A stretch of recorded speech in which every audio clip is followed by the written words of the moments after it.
You wanted the best. You've got the best podcast. The hottest podcast in the world.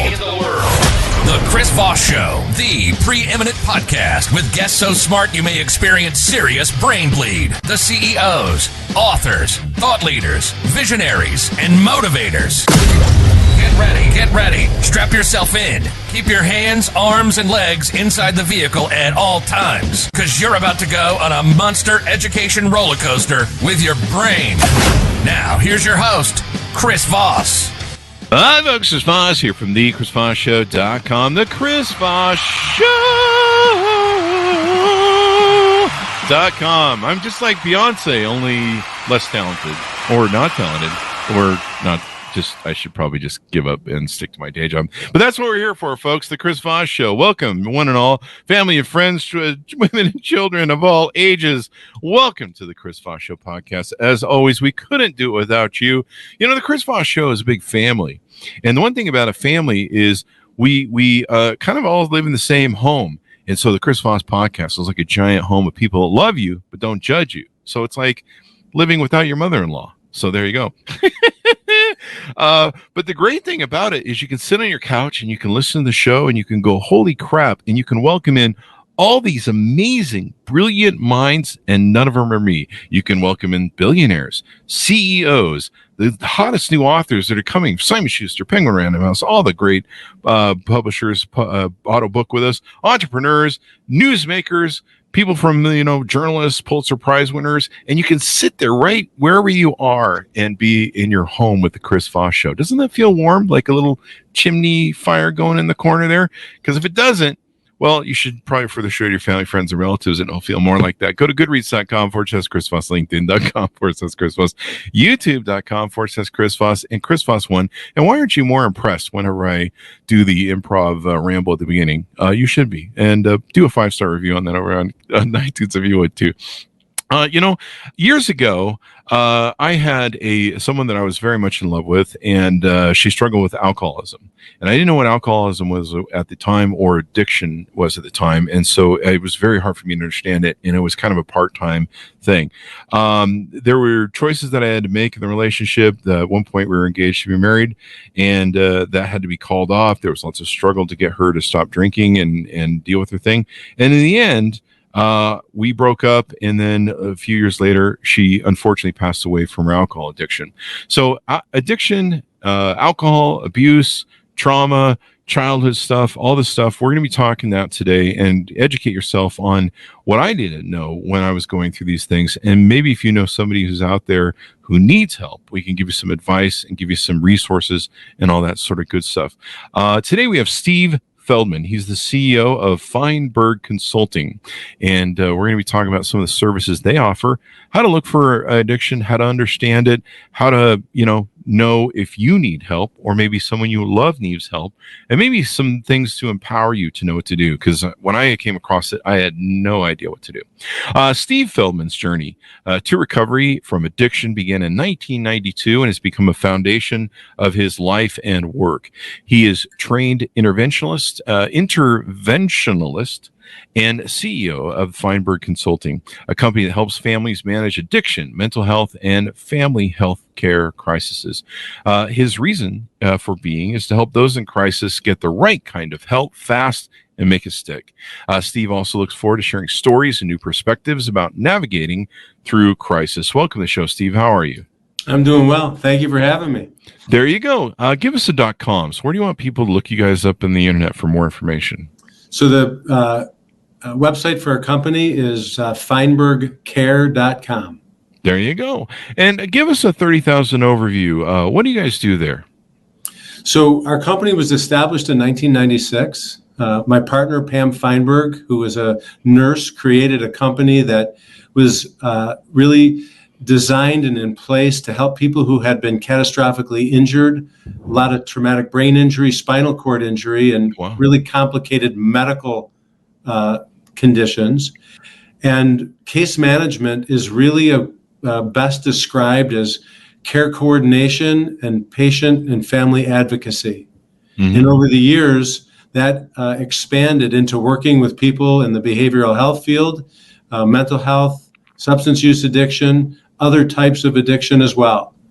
And we really are guides, navigators that help people through some of the most challenging times of their life or a family member's life. There you go. So give us your hero's journey. What got you into this realm? Tell us, kind of your upbringing, your journey, and why you love working in this field.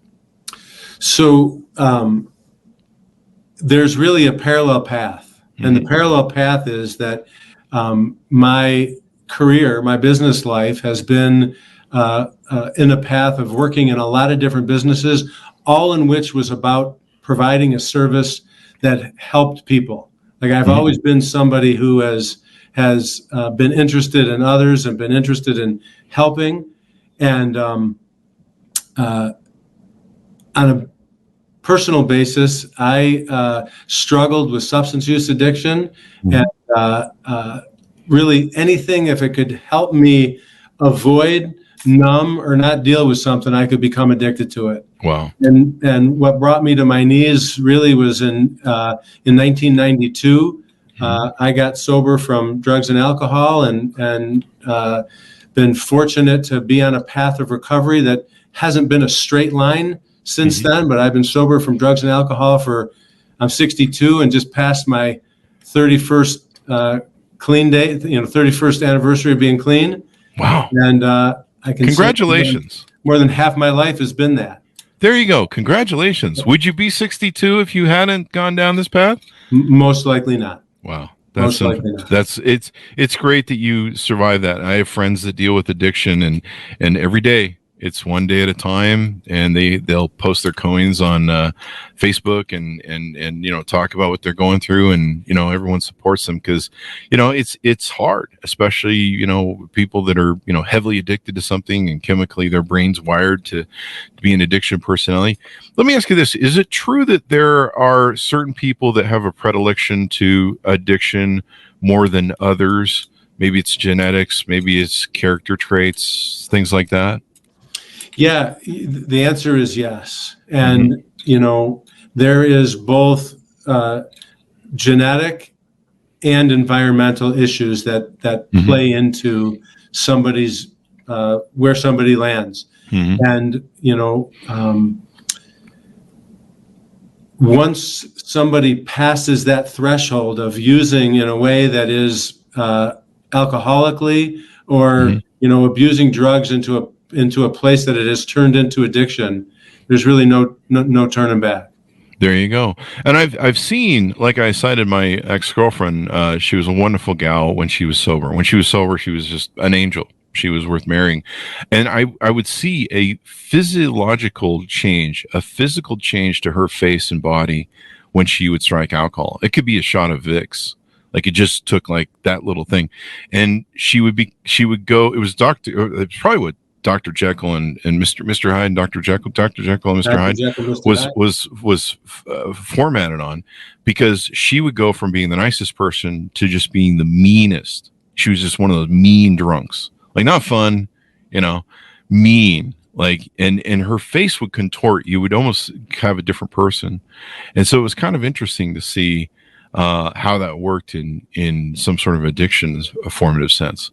Listen, you bring up something that is really powerful, because one way to look at this is that the person that you described that was so important to you, that you cared for, that you loved, that you wanted to be close with, was the authentic person that she was. Yeah. And that the addiction or alcoholism really hijacked her.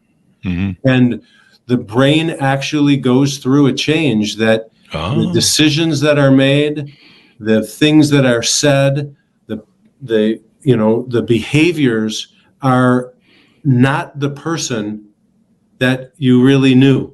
Wow. Now, it doesn't excuse those behaviors, because everybody's responsible for what they do, but it certainly explains it, because there is a really a hostage that is taken by the disease.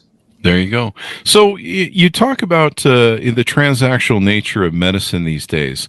What do you see in that, and how do you guys maybe do things differently? So you bring up a really great point, and the system in many cases is set up in a way that there are different people who have different specialties that have a particular thing that they work on, and they go from A to B, but they don't go from B to C. Oh. And it's very transactional in nature. And what I mean by transactional in nature is if you're going to the doctor, you fill out a bunch of forms, you sign in, they call you back, and you see the doctor, and then you leave, and you maybe get given a list of follow-up and things that are needed, and it's up to you to manage it. And then you may see another provider for another issue, and it's also transactional. What we really believe in is that, especially with complex situations in the mental health world that maybe are co-occurring with medical issues or co-occurring in mental health with addiction, that transactional relationships aren't enough, that it's really relational. And relational means getting with somebody to look at the big picture and being alongside in a way that helps navigate through some of the most difficult and challenging things that somebody's facing. There you go. And you guys also deal with behavioral or process addiction. What is that exactly? So a process addiction could be something that isn't dependent upon a substance, but more of a behavior. So a process addiction could be like gambling. It could be shopping. It could be sex. Yeah. Right? I laugh a little bit. I probably shouldn't laugh because I've lived in Vegas for 20 years. So I know what gambling addiction looks like, and it's pretty ugly. And it's pretty rampant there too. So I know how prevalent that can be. And then you guys do mental health disorder. So you guys have probably a room for me somewhere over there. Listen, we all have some level of challenges with mental health. And, it's been prevalent for a long time. The things that took place during the pandemic only exacerbated it, increased so much anxiety, increased so many people that were isolated, that were alone on their own island, that became depressed. And then there were behaviors as a result of that discomfort that didn't help things. And, we face often co-occurring disorders. So it's not just somebody has an issue with alcohol. It could be alcohol and anxiety, and it could be that the alcohol is used to numb, to comfort the anxiety. But that use of alcohol then becomes something that creates other unintended consequences. Yeah. And I know a lot of people that I've seen that have addiction issues, if they're into one thing, they can easily switch to another thing, or they can be doing multiple things at once, like they have an alcohol problem and a gambling addiction, or if they try and quit one, they'll move to some sort of other addiction, and they just have that locked in their personality. And you're like, well, we got them to stop drinking. And then it switches to, it can even be like food or something like that. Yeah, completely. Listen, some people have talked about it's like whack-a-mole. Yeah. And recovery, the path of recovery from addiction is different than the path of stopping a behavior. Because stopping a behavior is very similar to being able to, when we talked about people who quit smoking, they did it white knuckle. And white knuckle doesn't deal with the reason why I was smoking in the first place. It just has me stop a behavior. It doesn't get filled up with something else. And recovery and recovering is where there is actual change and transformation that happens rather than just stopping something. Yeah. Because you've got to dig down to the source, right? And either root it out or apply some sort of, like what you mentioned earlier, some sort of healing or some sort of recovery aspects to it. Yeah, that's exactly it. And so it is a process. It's not an event. When somebody gets to the point where there are consequences as a result of their behaviors or use, there's no quick fix. There you go. And addiction is about instant gratification. And recovery is about something that is a process that takes place a little bit at a time. And I think a lot of people are trying to either hide traumas or they're trying to hide feelings or issues that they have. And what maybe when we look at people, because I know I was challenged by this, you think, well, the alcohol is the problem, and in trying to understand them, you realize that there's something deeper that's unresolved, that's unfixed, and it's easy to get distracted by, well, if we could just get them to stop drinking alcohol. It really comes down to, like you say, the deeper thing to that. I had heard a statistic once that many people that suffer from drug addiction that go into rehab have sexual childhood trauma or have some sort of childhood trauma. We've talked about that a lot on the show with a lot of doctors that have been on the show. Is that true? Yeah. So if we take trauma, Mm-hmm. there is the kind of trauma that you just talked about, sexual trauma, or the, witnessing war and death, PTSD, car accident, right? Though that's complex. That's complex trauma. Mm-hmm. But if we also look through a bigger lens, there is also developmental trauma. And developmental trauma, in a way, can be described as something that is something less than a nurturing experience. Oh, wow. And as a coping mechanism, in many cases, substances or behaviors are sought out. Wow. So if you think about it, if you take away the substance or behavior, but you don't treat the underlying cause or situation, what ends up happening is you could leave somebody in a really, really difficult place, really painful and uncomfortable place. And I really believe one of the reasons why there is, in many cases, a high recurrence of use, when somebody has all the consequences in the world to stop, they stop, but the underlying cause is not being addressed and is not being healed. And it just becomes recurrence after recurrence after recurrence, which creates a lot of shame for people. It's very tough. Yeah. Now you mentioned you guys work with families and stuff, and I guess individuals as well. I noticed on your website there's a thing about interventions. I used to watch that show Intervention all the time, and it was always kind of heart-wrenching to watch it. And sometimes it worked out, sometimes it didn't. Tell us about how that works and some of the services you can offer to family members. I've known people that they have to be in Al-Anon for their, try and help them deal with their person who's in AA. Yeah, it's really important for us to talk about what this process of intervention is. When you say the word intervention, in many cases, what comes up is that TV show and is something that's very dramatic. But intervention, down to the simplest form, is really interruption. And what we really need to do is kind of interrupt a path that isn't working.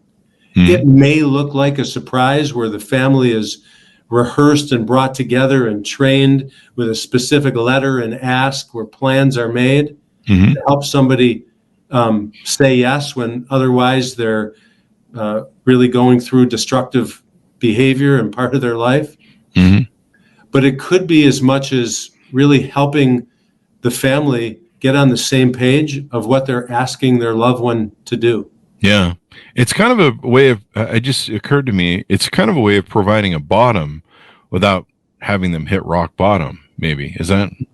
That's really great what you said, because it's talked about all the time that somebody has to hit bottom to want to change. Yeah. Well, if we want to use that, then we can say, okay, but we want to raise the bottom. Yeah. Because if we, as a family or somebody close to the person of concern, is in any way enabling or allowing the behavior or disease to continue, then the bottom is lower. And the bottom, in many cases, can be death. Yeah. It can be jail. It can be, hospitalization or being institutionalized. And what we want to be able to do is we want to be able to create an environment around that person that raises the bottom. So, enabling somebody is being able to provide things for them that allows the addiction or behavior to continue. There you go. We want to help train families to be the kind of environment that raises the bottom. So you guys help train the family too, and how to cope with it, how to deal with it, how to counteract maybe some of the sociopathic aspects or narcissists, or, I've seen the trips that people that they're very manipulative sometimes with addiction that they'll play on the family, like when I watch the show. So you help people kind of get mastered on that. Listen, a great way to talk about that is that the family really is the environment in which we want something to grow. So, I'm in Michigan.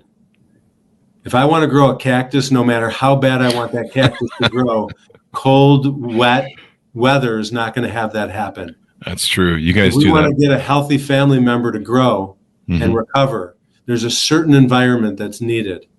And that environment is loving, is compassionate, is dignified, is direct, kind of courageous, and in many cases, when families come to us, there's anger and resentment and emotional outbursts and threats. That's not the environment to help somebody shift their behavior, their decisions. There you go. I like the family coaching part that you guys offer as a service, because that makes sense, because those are the people who are going to continue to interact with that person. I remember my ex's mom was in Al-Anon. She had to be in Al-Anon for her father, or her husband at the time, my ex's father, and then for her daughter. Being a caregiver to these people can be a challenge. And all that sort of good stuff. Do you guys deal with holistic? Let me interrupt you and say that Al-Anon is something that is such a positive support group for people to not only learn and get education, but to lean on and get support and recognize they're not alone. Because the disease of alcoholism or addiction wants to have people think that their situations are unique, they're alone, and they're different. And the opposite of addiction is really connection and community, and Al-Anon is able to provide that. So that's a really, really valuable tool. Yeah. It's part of what, in most cases, gets recommended to family members. Any sort of training because like when I came across addiction, man, I had no training. I had no idea. And it was hidden so well. Like I didn't know she was drinking. She had it hidden underneath the sink in the detergents. And like I said, it was like, I couldn't figure out, like, why does Friday she go off the rails Friday to Monday, and we're fighting and she's bitter, and like, and at first you just think, well, I must have done something wrong as a dude. So you guys deal with process addiction. This is kind of interesting. We should share out. There's exercise addiction. Boy, I don't have that problem. Food addiction. Might have that problem. Gambling addiction, porn addiction, sex and love addiction, shopping addiction. I actually had one of my employees years ago that had a shopping addiction problem, and she was married with kids, and we started getting these, wage garnishments that were coming into the office for her. And we're like, she seemed like a, I don't know, you can't really say, well, she didn't seem like a person who had bad credit, but she had a family, a husband and kids. And suddenly we started getting these things for these garnishments. And I went to her and I said, we're getting these garnishments. We're gonna have to withhold this from your check.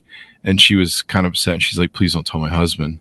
And I'm like, what do you mean? You're married, your husband, doesn't he know about this?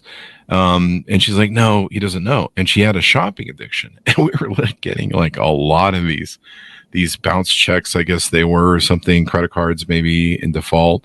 And that's what she had. Technology addiction. I think 90% of the people have that now. Video game addiction. That might be mine. And work addiction. So there you go. That might also be mine too. I also want to make a distinction in all of this, because there is a difference between abuse and addiction, right? And abuse is something that has an impact, that's getting in the way of something, that in most cases can be recognized and said, I'm spending too much time on my phone. I want to back off, and you make those changes. That's abuse that's been intervened on by, hey, I'm committed to doing this.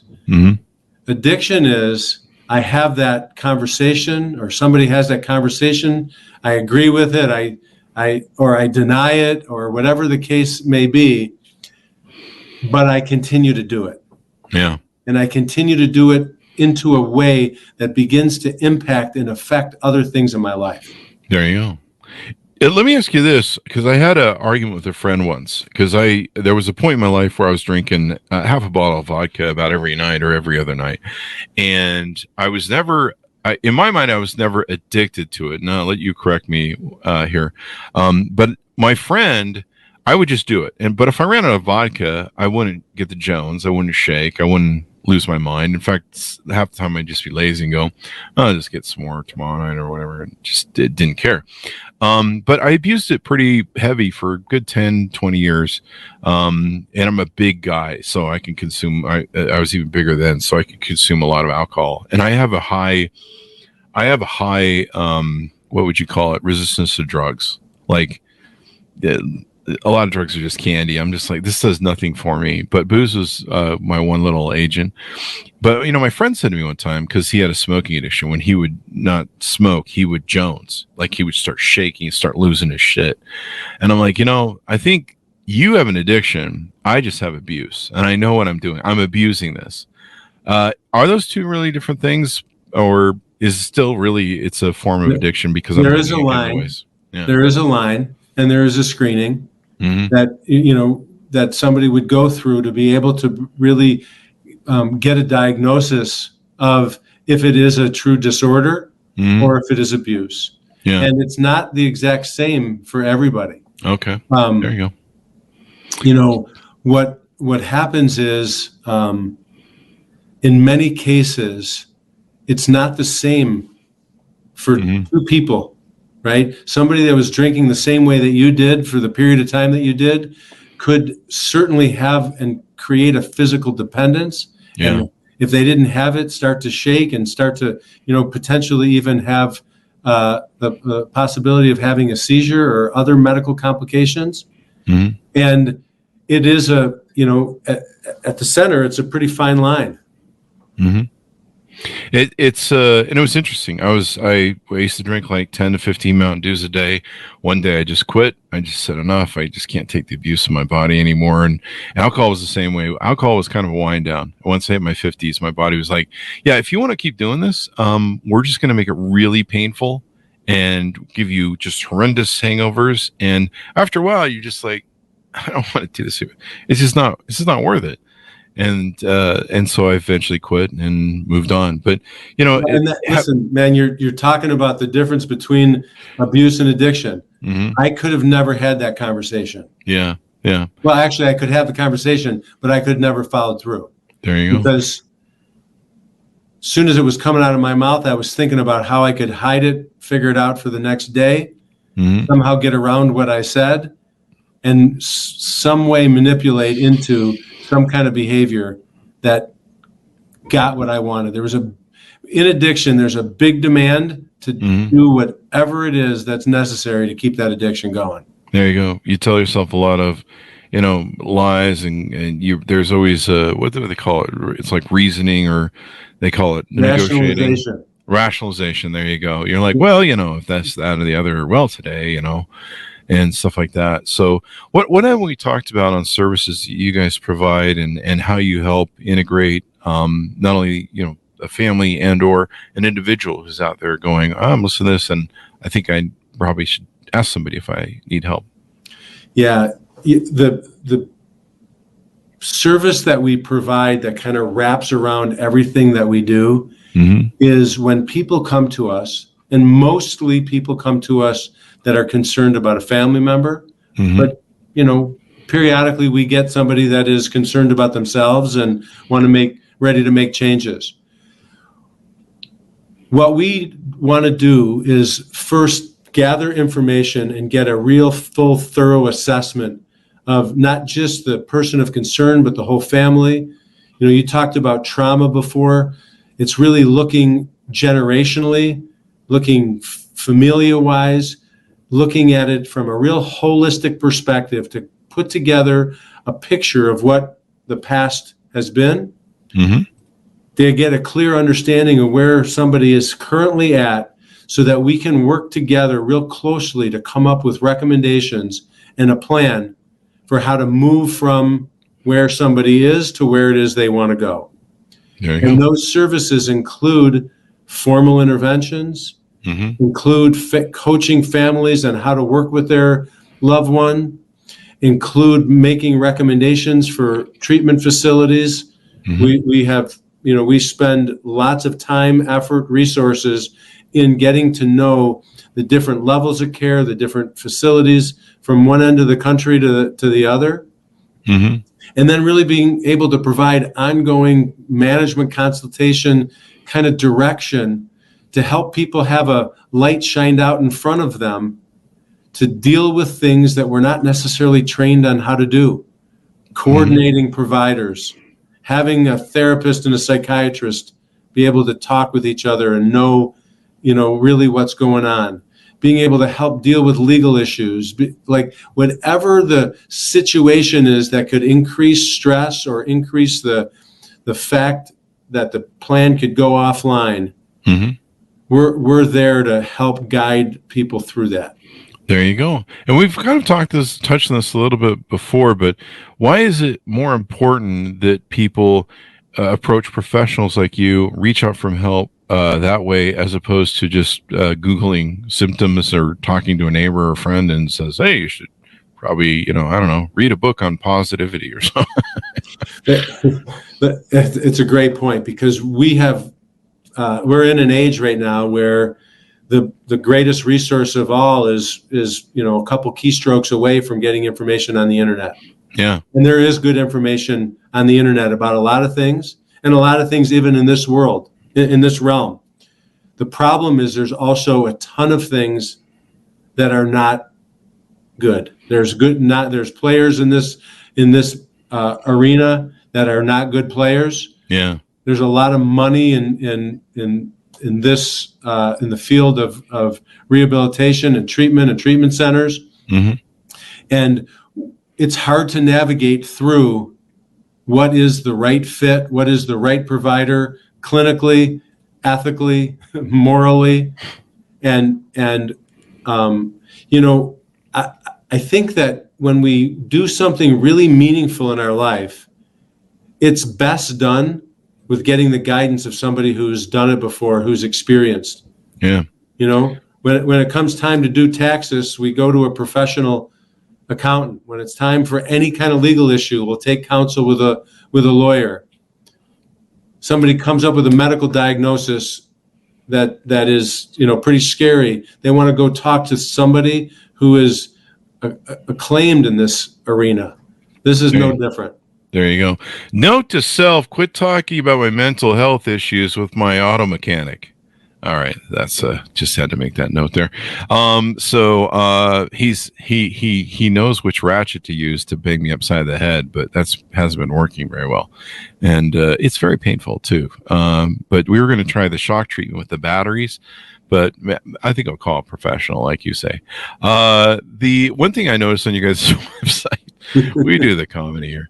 One thing I noticed on your website is the seniors portion of services and aging. Talk to us about what you guys offer there. The type of service, advocacy and coordination of care is the same. We work with seniors that come up with complex medical issues. Many cases, there is substance use that is involved. Sometimes there's mental health challenges. Sometimes there's all of it.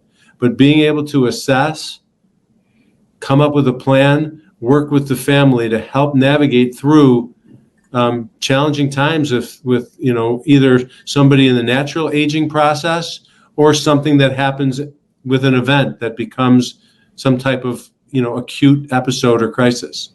There you go. I know my sister's in a care center with MS, and she's pretty much declining rapidly, and she's got dementia and other issues. And I know a lot of our senior, we have the largest baby boomer group of folks that are going into retirement, and they're going to be suffering from all sorts of stuff. And I think I read somewhere that more people are starting to care personally for their loved ones as they age, as opposed to just throwing them into a home, which I think is better, but it can be overwhelming, especially if you're a caregiver. It can be very draining and hard to be a caregiver as well. Yeah. Providing care and having it be dignified for a loved one is really super, super meaningful and important. Mm-hmm. And the other thing is being able to collapse, being a child, an adult child of an aging parent, and being a son or a daughter versus being a caregiver is something that often becomes the breeding ground for burnout for a family member. And we find ourselves in many cases getting calls from burned out family members that are, providing the only ones providing direct care for their parents. There you go. And it can burn you out. It's hard. You almost need counseling and preparation and, time out. I see my mom going through that with my sister, and she, a lot of these care centers need a lot of help, especially now they're struggling to staff up. And so there's that. As we round out, correct me if I'm wrong, but I know one problem with people who have issues, addictions, traumas, things of that nature, is sometimes they feel incredibly alone. And reaching out to professionals like you guys, asking for help, meeting other people that have like yourself that have had addiction and overcome it, and could be a guiding hand. I think that's really important, is to realize you're not alone and not feel isolated, but you have to reach out. Do I have that right? You do. And, from a professional standpoint, some of the things that we hear about all the time is a client or a family member would say, listen, I wish I would have known about you sooner. Yeah. I've tried so many things before and nothing has ever worked. And being able to reach out to a company that has the experience, has that relational feel to it, and can help us navigate through has made just a huge difference. Mm-hmm. In many cases, even before we decide, somebody decides that they want to use our services, by connecting and talking about what's going on, they start to feel relief already. Yeah. And in short, connection is what helps people thrive, and disconnection is what helps dysfunction, addiction continue to grow. And maybe some people, this is probably something we should bring up for people, is maybe sometimes they feel, if they're a mother of a child who's addicted or a father, they feel some shame. They don't want people to know. It's harder to reach out for help and say, hey, I need help with my son or daughter. But you're really managing a tiger that you're not trained to deal with. And it really becomes time to call in the professionals, I think. Yeah, the whole stigma and shame piece is really challenging, is what we know about mental health diagnosis, conditions, and addiction, is that it's not a moral failing. It's not a weakness. Mm-hmm. It needs professional help, and it needs to be talked about. And, I can say for myself that it is so important to be able to share a journey of, I'm somebody that was impacted significantly by substance use. I hurt my family. I caused all kinds of issues. I hurt myself. And it wasn't until it was brought to light, until I opened up and was, really kind of put in a corner. I didn't come willingly. But being able to share, disclose, be vulnerable, recognize that there's a need for help is actually powerful. Definitely. I'm sure you feel a whole more healthier. Your life's more fulfilling. Your body probably thinks you as well. I've kind of learned at 55, my body's kind of like, yeah, well, I guess we'll keep you around for a while now. And so that's really important. What do you think separates your consulting service and business from other people in the same sort of sphere? What are some tips or high points that you think are different? The most obvious is that we have both a medical staff and a behavioral health staff, Mm-hmm. and we're able to bring in medical consultation in really heavy behavioral health cases when there are medical issues. And also when we're dealing with complex medical, we can bring in a behavioral health staff. So really being able to look at it through the perspective and the lens of medical and behavioral health is something that sets us apart. And we're also the only behavioral health case management company in the country that is Joint Commission accredited. What does that mean? So Joint Commission is an organization that sets standards of best practices. Oh, okay. And is in the space for hospitals and rehab centers and other providers of medical and behavioral health services. There you go. It's a gold seal. Now, give us your locations, and then are there only certain areas that you cover, or do you cover the across the United States? No, great question. We have our office in Michigan in West Bloomfield, which is right outside of Detroit. And we also have an office in Delray Beach, Florida, in Palm Beach County. So we have staff in both of those places. And we also have staff in other parts of the country. Mm-hmm. We do a tremendous amount of work remotely. We did that virtually before the pandemic. And as virtual became something that was more available, accessible, and doable for people, that even increased. So we work nationally, and also we have resources and clients internationally. There you go. There you go. So give us your final thoughts, final roundup on what you guys do, how you do it, and pitch to anybody out there who needs to get in touch with you. Yeah, so, the place that our phone rings the most is when people are in some level of crisis. They've tried a whole bunch of things that hasn't worked before. There's some willingness with somebody in the family that wants something to be different. Mm-hmm. And it could be a complex medical condition. It could be a mental health situation. It could be addiction. It could be a combination of all of those. The first step is to reach out. Better to do it sooner than later. For us, it's really important, and we're a mission-driven company that wants to help people. If we're not able to help, we also want to be able to provide a value to point people in the right direction of the kind of resources that they may be able to contact directly. There you go. Well, Steve, it's been wonderful and insightful to have you on the show. Thank you very much for coming on. It's been my pleasure to be here, and thank you very much for having me. Thank you. And give us your .coms, where we want people to find you on the interwebs, please. So www.feinbergcare.com, and our telephone number is 877-538-5425. There you go. And there'll be a link on the Chris Voss Show blog as well. So thank you very much, Steve. Thanks to our audience for tuning in. We really appreciate you. One thing I would mention, don't wait until you get to the crisis point if you can. Try and get help early on when you see there's a problem, because, the bad times are usually going to come, and the sooner you can try and get help, the better. That's my recommendation, and I'm not a professional. Anyway, thanks for tuning in. Be good to each other. Stay safe. We'll see you guys next time. And that should have